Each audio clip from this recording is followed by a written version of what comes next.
Haleluya, puji nama Tuhan. Pada sore hari ini kita kembali mau mendengarkan kebenaran firman Tuhan yang akan disampaikan oleh pendeta J. Awan Datu. Tapi sebelum itu marilah kita bersatu dalam doa. Segala puji syukur hanya bagi nama-Mu Tuhan. Pada sore hari ini kami mau mendengarkan kebenaran firman-Mu Tuhan. Mari Tuhan Yesus, Engkau urapi hamba-Mu yang akan menyampaikan. Biarlah Tuhan Yesus Engkau memberikan kesehatan, kekuatan selalu yang daripada-Mu Bapa. Biarlah setiap firman-Mu boleh menjadi kekuatan, boleh menjadi rema dalam setiap kehidupan kami Bapa yang baik. Kami mengucap syukur hanya di dalam nama Tuhan Yesus. Haleluya. Amin.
Haleluya.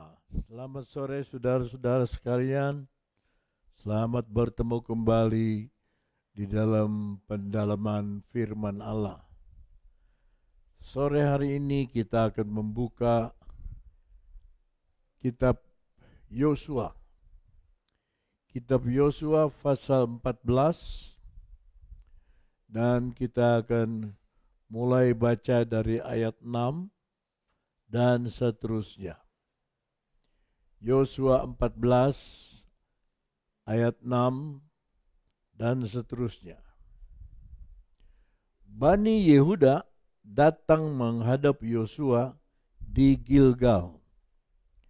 Pada waktu itu berkatalah Kaleb bin Yefune, orang Kenas itu, kepadanya, "Engkau tahu firman yang diucapkan Tuhan kepada Musa, abdi Allah itu, tentang aku dan tentang engkau di Kades Barnea.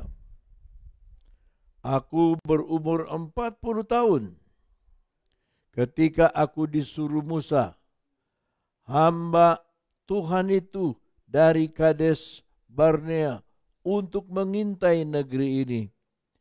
Dan aku pulang membawa kabar kepadanya yang sejujur-jujurnya. Sedang saudara-saudaraku yang bersama-sama pergi ke sana dengan aku membuat tawar hati bangsa itu. Aku tetap mengikuti Tuhan Allahku dengan sepenuh hati." Pada waktu itu Musa bersumpah, katanya, "Sesungguhnya tanah yang diinjak oleh kakimu itu akan menjadi milik pusakamu dan anak-anakmu sampai selama-lamanya, sebab engkau tetap mengikuti Tuhan Allahku dengan sepenuh hati. Jadi sekarang, sesungguhnya Tuhan telah memelihara hidupku seperti yang dijanjikannya. Kini sudah 45 tahun lamanya sejak diucapkan firman Tuhan itu kepada Musa, dan selama itu orang Israel mengembara di padang gurun. Jadi sekarang telah berumur 85 tahun aku hari ini. Pada waktu ini aku masih sama kuat seperti pada waktu aku disuruh Musa, seperti kekuatanku pada waktu itu. Demikianlah kekuatanku sekarang untuk berperang dan untuk keluar masuk. Oleh sebab itu berikanlah kepadaku pegunungan yang dijanjikan Tuhan pada waktu itu, sebab engkau sendiri mendengar pada waktu itu bahwa di sana ada orang Enak dengan kota-kota besar dan berkubu. Mungkin Tuhan menyertai aku sehingga aku menghalau mereka seperti yang difirmankan Tuhan." Lalu Yosua memberkati Kaleb bin Yefune, dan diberikannyalah Hebron kepadanya menjadi milik pusakanya. Itulah sebabnya Hebron menjadi milik pusaka Kaleb bin Yefune, orang Kenas itu, sampai sekarang. Karena ia tetap mengikuti Tuhan Allah Israel dengan sepenuh hati. Nama Hebron dulu ialah Kiryat Arba. Arba ialah orang yang paling besar di antara orang Enak, dan amanlah negeri itu berhenti berperang.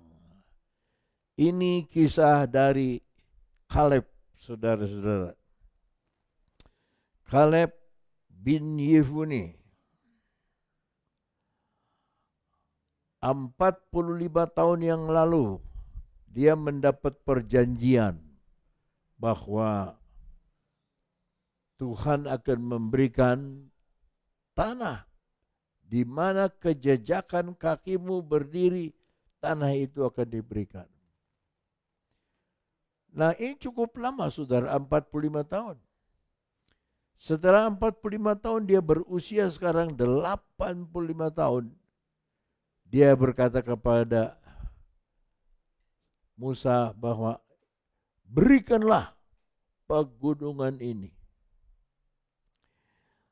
Yang hebat saudara-saudara, Kaleb ini menuntut, meminta tanah, bukan tanah yang subur, bukan tanah yang aman, tetapi pegunungan yang penuh dengan musuh, penuh dengan bani enak, penuh dengan kubu-kubu.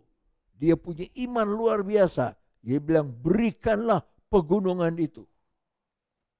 Berikanlah pegunungan itu. Nah, saudara, Kaleb arti namanya seekor anjing.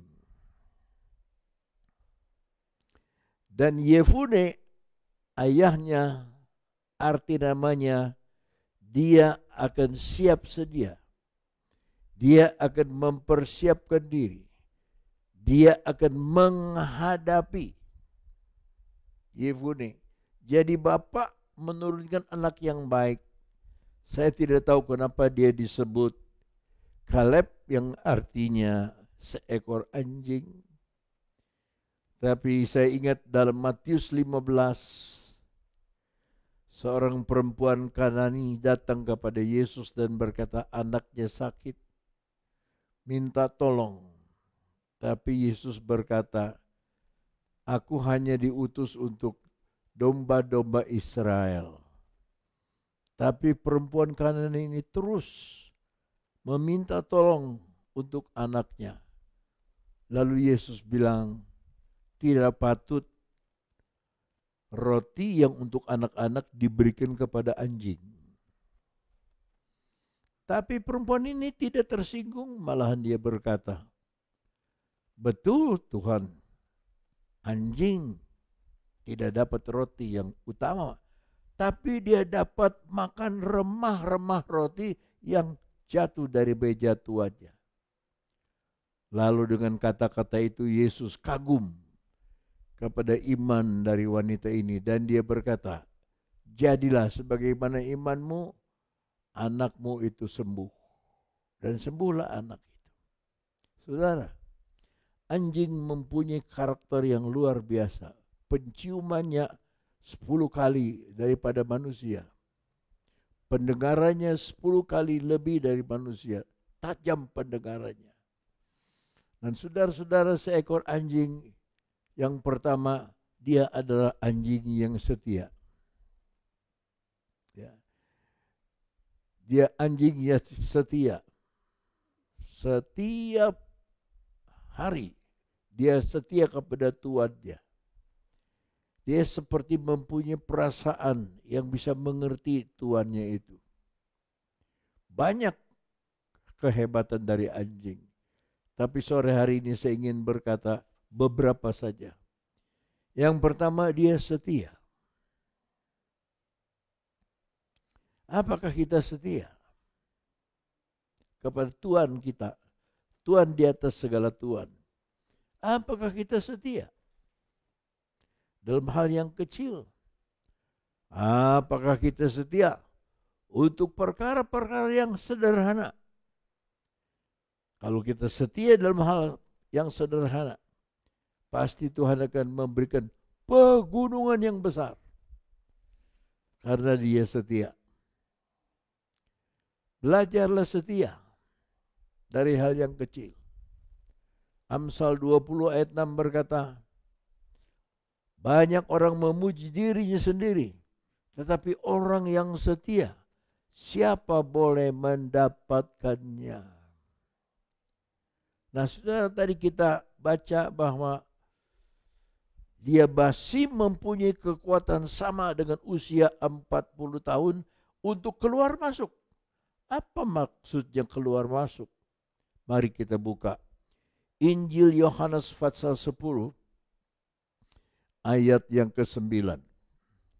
Injil Yohanes pasal 10 ayat ke-9. Akulah pintu. Itu Yesus berkata. Barang siapa masuk melalui aku, ia akan selamat dan ia akan masuk dan keluar. Sama seperti dikatakan oleh Kaleb, dia masuk dan keluar. Ya. Dia akan masuk dan keluar dan menemukan padang rumput. Masuk bicara hal-hal yang dalam. Keluar bicara hal-hal yang luar. Masuk dan keluar tetap orang itu akan menemukan padang rumput. Di dalam atau di luar mendapatkan ketenangan. Mendapatkan rumput yang hijau. Itu adalah orang yang setia. Yang kedua, seekor anjing itu pendengarannya tajam. Apakah kita mendengar juga suara Tuhan? Kata mendengar dalam bahasa Yunani, akou, yang artinya dengar dan simpan dalam hati. Apa saudara menyimpan semua yang saudara dengar di dalam hati saudara? Apa saudara memiliki akou? Ya, apakah saudara mempunyai telinga sama seperti, maaf bicara, seekor anjing yang tajam sekali? Kiranya saudara tahu mendengar suara Tuhan. Sebab di dunia ini sekarang banyak sekali suara. Suara orang pinter, suara profesor, suara ini, suara itu, suara nabi palsu, suara pendeta palsu, macam-macam yang palsu-palsu. Banyak suara.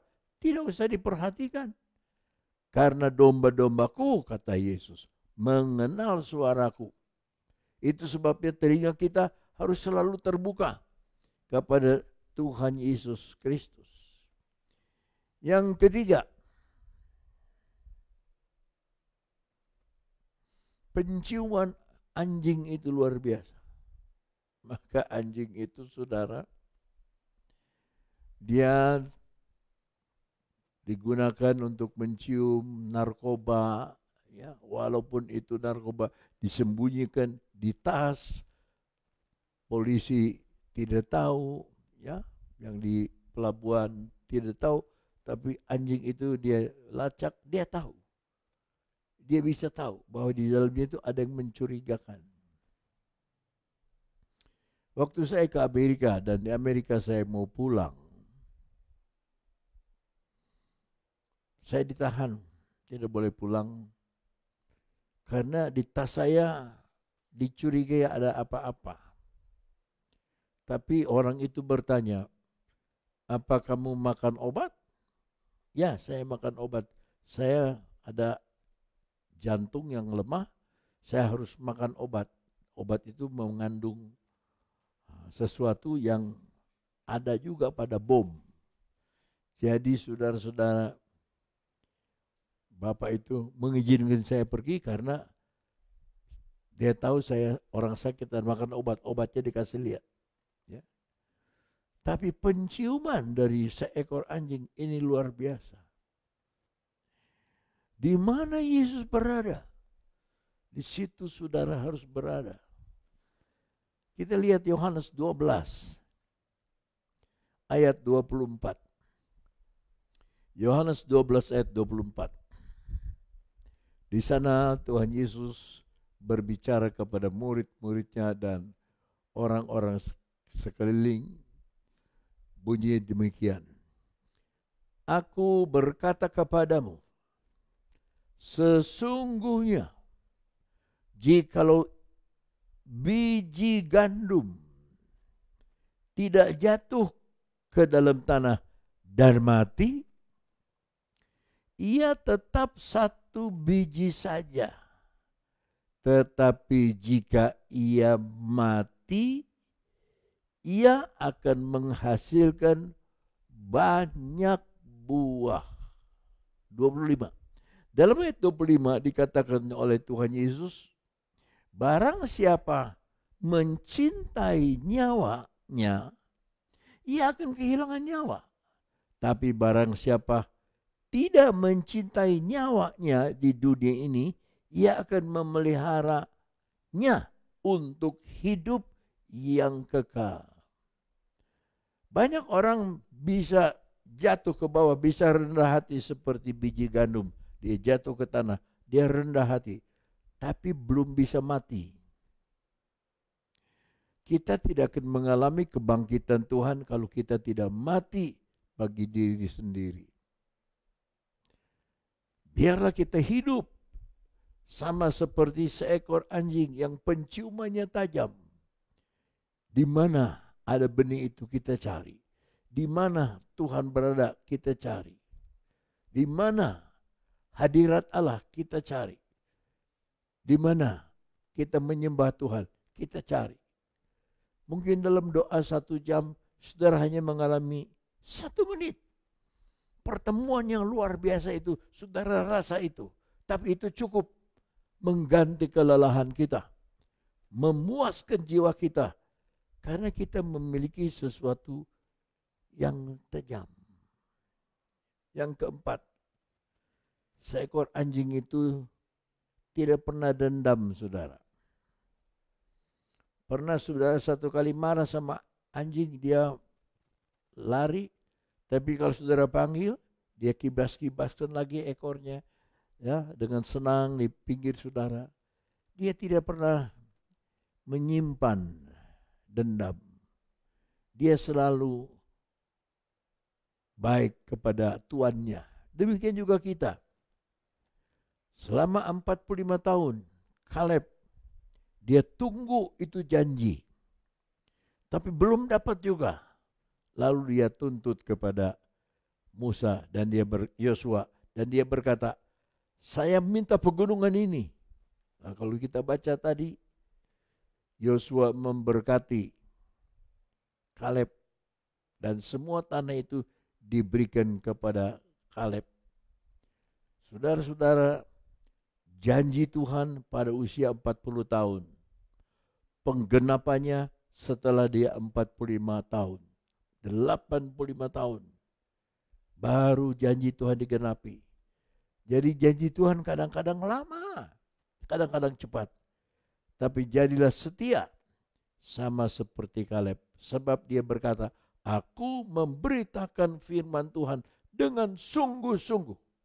Aku memberitakan menurut Tuhan dengan sepenuh hati. Dengan sepenuh hati. Nah, saudara-saudara sekalian, pada sore hari ini kita mau memandang kepada cerita Kaleb ini. Ingatkah saudara kepada Yesus dalam Markus pasal 11? Injil Markus pasal 11 ayat 23, 24 dan 25. Kita baca. Aku berkata kepadamu, sesungguhnya barang siapa berkata kepada gunung ini, sama seperti Kaleb berkata, aku minta gunung itu. Kaleb di perjanjian lama, sekarang sudah di perjanjian baru.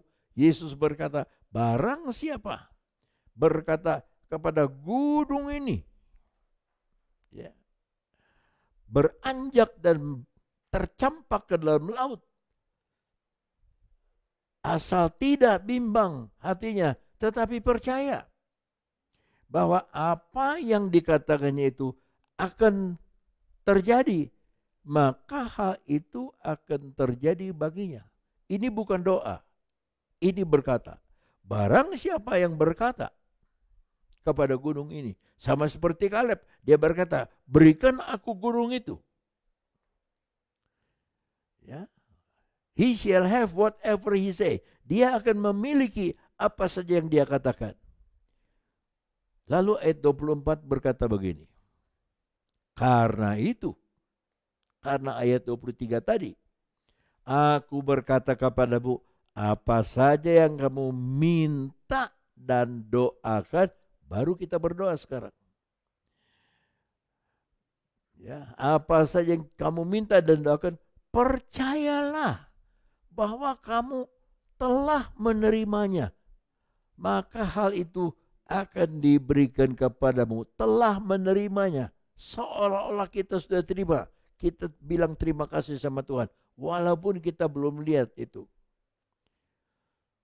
Yang pertama, ayat 23 berkata, ayat 24, berdoa dan meminta, ayat 25. Dan jika kamu berdiri untuk berdoa, ampuni dulu sekiranya ada barang sesuatu dalam hatimu terhadap seseorang, supaya juga Bapakmu yang di sorga mengampuni kesalahan-kesalahanmu. 26. Tetapi jika kamu tidak mengampuni, maka Bapakmu yang di sorga juga tidak akan mengampuni kesalahan-kesalahanmu. Berbahaya ayat ini, saudara. Sebab kalau saudara tidak mengampuni orang lain, Bapa di sorga tidak mengampuni saudara. Ya, saudara sudah berkata, saudara sudah berdoa, saudara sudah meminta, tapi tidak mengampuni. Ingat tadi seekor anjing, dia tidak pernah dendam. Kita pukul dengan kertas koran, dia menjerit keluar, tapi kalau kita panggil dia datang lagi, goyang-goyangnya lagi. Seperti dia tidak diapa-apakan oleh kita. Hati kita nih, hati orang Kristen itu harus penuh dengan pengampunan. Pada tahun 96 saya bertemu dengan Gus Dur. Dan Gus Dur ditanya oleh banyak pendeta bagaimana dengan kejadian ada gereja yang dibakar. Bagaimana pandangan Gus Dur? Gus Dur bicara kepada pendeta loh. Ya, Gus Dur bicara. Dia bilang, ya ampuni saja. Karena saudara sebagai orang Kristen hanya bisa mengampuni. Ampuni saja sudah, tidak ada pilihan lain. Jika kamu tidak mengampuni, maka Bapamu yang di sorga juga tidak akan mengampuni kesalahan-kesalahanmu. Ampuni saudara.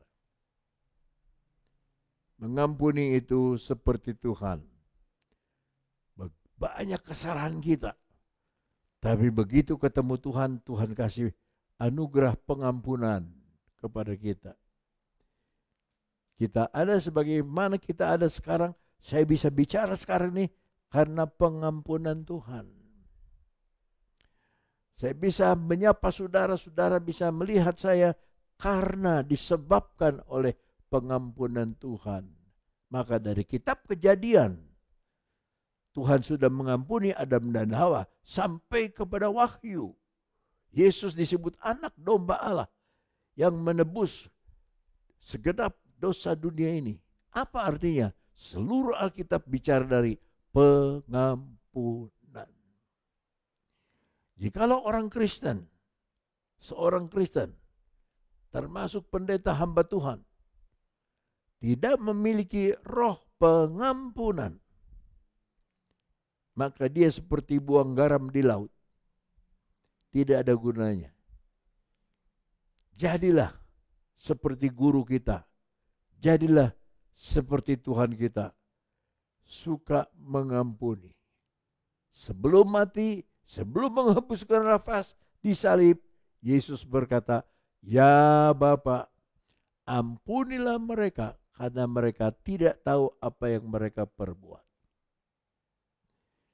Yang terakhir, saudara-saudara, Kaleb berkata, bukan dia minta tanah yang lapang, tapi pegunungan yang banyak musuh, yang banyak orang tinggi-tinggi besar.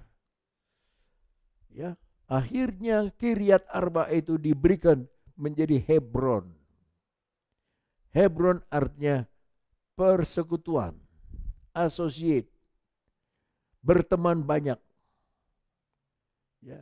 Ibrani 10 ayat 25 berkata, jangan kamu biasakan meninggalkan kebaktian seperti yang dibiasakan oleh orang. Kita mesti berkelompok. Kita mesti berasosiasi dengan saudara-saudara yang lain. Ya.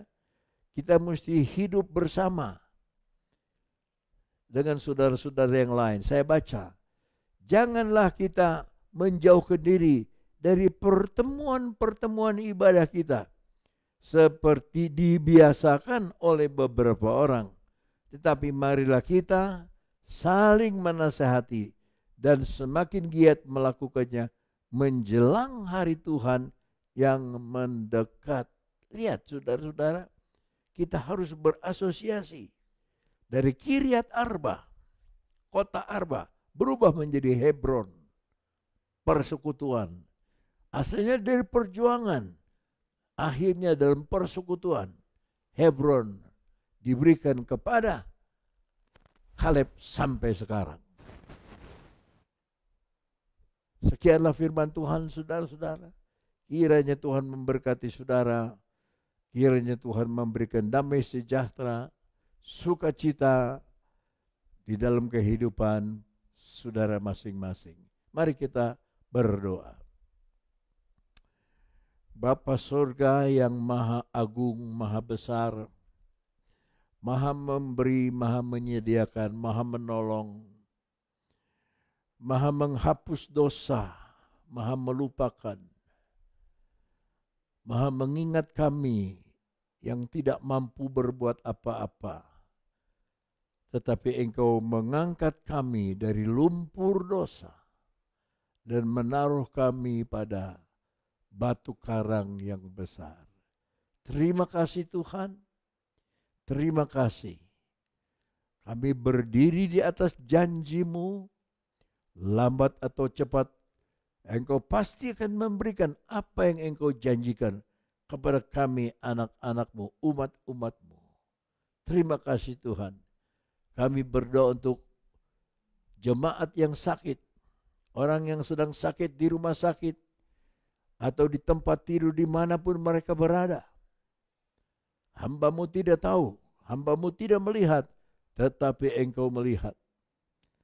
Tuhan, ulurkan tangan kuasa-Mu, jamah mereka dengan tangan-Mu, sembuhkan mereka dari sakit penyakitnya, berikan kekuatan yang baru kepada mereka, berikan sukacita, biar nama Tuhan dipermuliakan.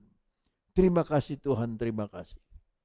Kami berdoa untuk negara kami yang seluruh dunia kena wabah ini, sedang mencari obatnya apa.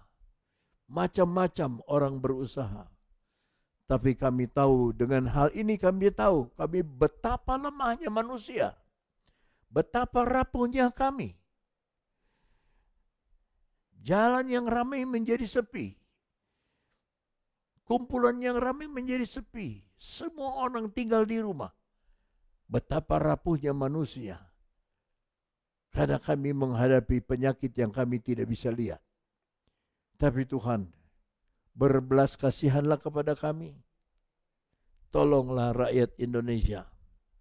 Dari presiden sampai kepada pegawai desa yang terkecil. Tolong berkati mereka. Rumah tangga mereka. Tolong Tuhan, orang-orang kecil, tukang-tukang batu, tukang belah batu, tukang beca, buruh tani, semua yang sedang bekerja, yang bekerja di toko-toko atau di kota-kota, yang bekerja menjadi supir, membawa kendaraan dari kota ke kota, Tuhan lindungi. Jauhkan dari segala mara bahaya. Lindungi dan berkati Indonesia Tuhan. Terima kasih Tuhan. Terima kasih. Kami alaskan doa ini hanya di dalam nama, di atas segala nama, yaitu nama Tuhan Yesus Kristus, Juru Selamat kami yang hidup. Haleluya. Amin. Selamat ketemu di besok di waktu yang sama. Tuhan memberkati saudara sekalian. Haleluya. Amin.